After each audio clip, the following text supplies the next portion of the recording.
All right. So we'll be exploring Log4J API in these tutorials now. So what I'm gonna do right now, I'll be generating logs in three ways, right? One will be the console-based logs, right? So console, as in the way you do system out println, right? So it will be printed on your console. The second way, I'll be generating in some files, right? Files would be the extension with .log file, right? And finally, I'll be adding one interesting topic over here. So how to mail these logs as well. So there are some appenders available with Log4j where we can send the logs. We can implement those appenders and it will actually gonna send out as an email, right?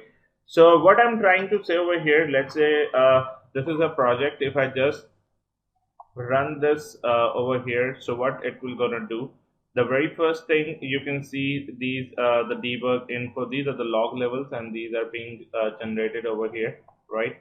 And you just saw that this response, it appeared just after few seconds after it all these three lines got executed. So these are the console logs, and this is one that the email that got sent out, right? We got the responses, okay, so it means the email is successfully sent out for the same log. An email, I have actually configured it for the log levels where we have error. So only the error report will be sent out, right? And then these logs are actually printed to a file as well. If I show you this application log file, you can see the same. You can even see the time. It actually got printed with the current timestamp.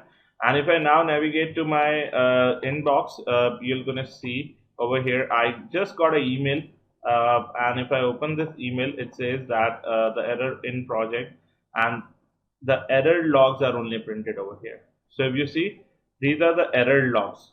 Only the error logs are being printed. The same error log are being sent as an email to following email IDs, right? So you can add more than one people as well while sending out emails. So this is what we're gonna take a look how we can actually configure all these things, right? We'll first gonna start with the console level, then file level, and then the mail. How we can email the logs as well using the Log4j API. All right. Now what I'll do, I'm gonna create a new Java project and let's say give it a name as Log4j project, right? You can give any name to the Java project, and I'll be adding some of the APIs, some of the jar files, that is log4j, right? This will help in generating logs, and one of the Java mail API, this will help us in sending out emails, right? These are the two jars that you would be needing, right? Another thing I would be needing is the XML file, a log4j XML file with all the configuration. That is this should be the format of a XML file, right? The very first thing we are talking about a console appended. What I'll do, I'll just save this file. I'll say uh, file save as and give it a name as log4j.xml, right? And I'll just save this, right? So now I'll be copying this file and I'll paste it to the source folder itself, right? I'll first explain you what is written inside this file, right? So these are the two important lines, a mandatory line that you need to add. Then the log4j configuration is from Jakarta Apache.org, because log4j is a part of Apache. So these are something that you need to add it as it is. Then this is a console appended, right? The appended name is console, and this is a class through which the logs will be generated on the console. So you need to actually append this class over here, and the target value equal to system out. So it will actually gonna generate the logs on your console like the way you do system out println, right?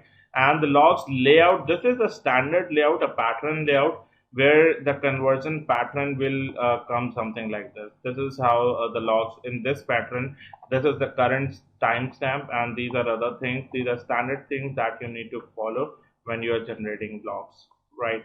So this is the appender, the console appender that we need to give. and there is a root configuration where you need to tell the priority value. If you don't even give this, then that's fine. There are several level of logs that will going to generate. For the time being, I'll just remove it and I'll say appender reference equal to console. So I give the same name over here, right? This is one thing that you would be needing, right, when you are generating logs in a console, right? And then you'll be creating a class, let's say test log4j, and I'll just create it with the main method, right?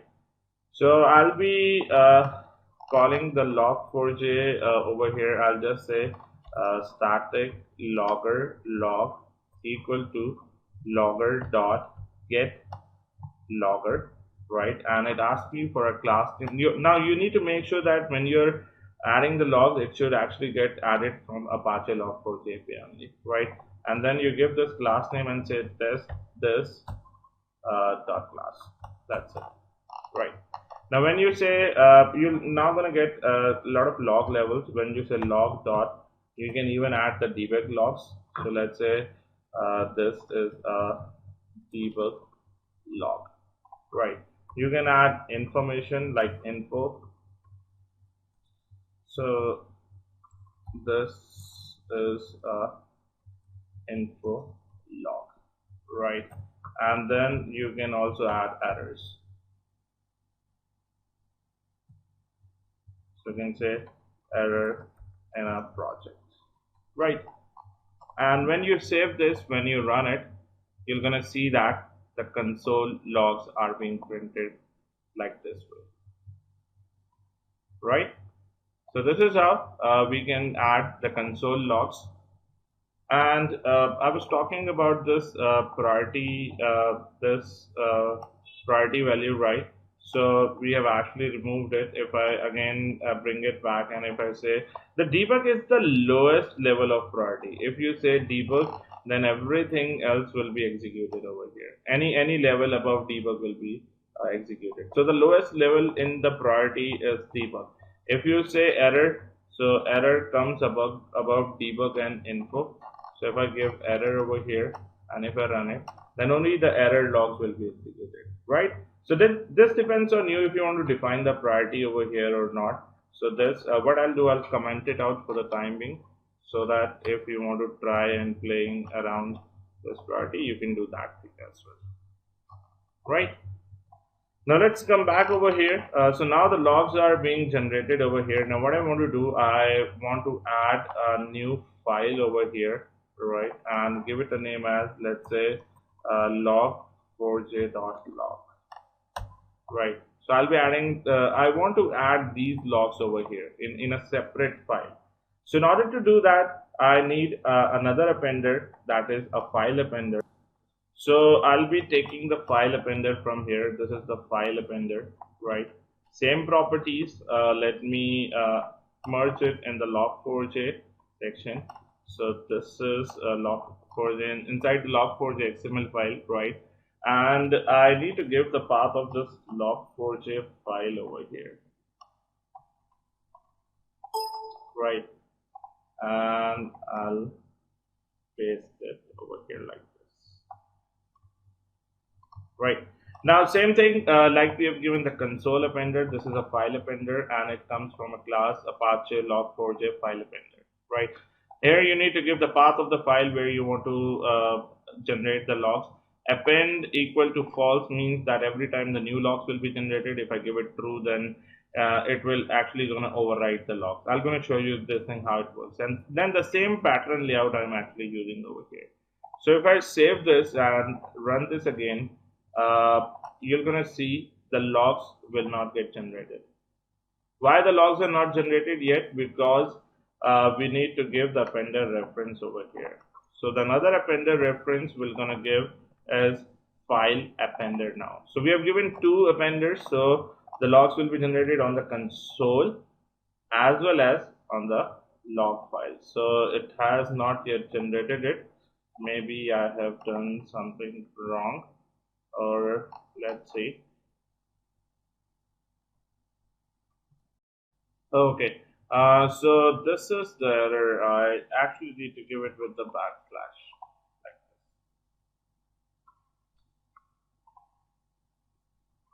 right? So this is basically the error we have actually faced, right? Okay, so this has to be, this is not a backslash, this is basically a forward slash that we need to use, right? So we need not to give the path in backslash. So we need to give it actually in the forward slash. So let us see if it generates the error this time or not. If I run this, so this is the current timestamp, and if you see over here, now the logs have been, right? So this is how we can generate the logs over here with the current timestamp, and we can get it generated in the log file. So if I run this again, you will see 4102. So every time it is being updated over here. And if I change this appender the value to true, so you're gonna see that if I run this project again, the logs will be appended over here. Right, every time you run it, the logs will be appended to the same file. And if you don't want to append it to the same file, just make it false and then run it again, and you're gonna see the logs will not be appended. Right? So this is how we can work with Log4j to generate logs inside a log file. And in the next example, we'll be looking at how we'll be using the email appender, and we'll be sending out emails based on the logs that are being generated.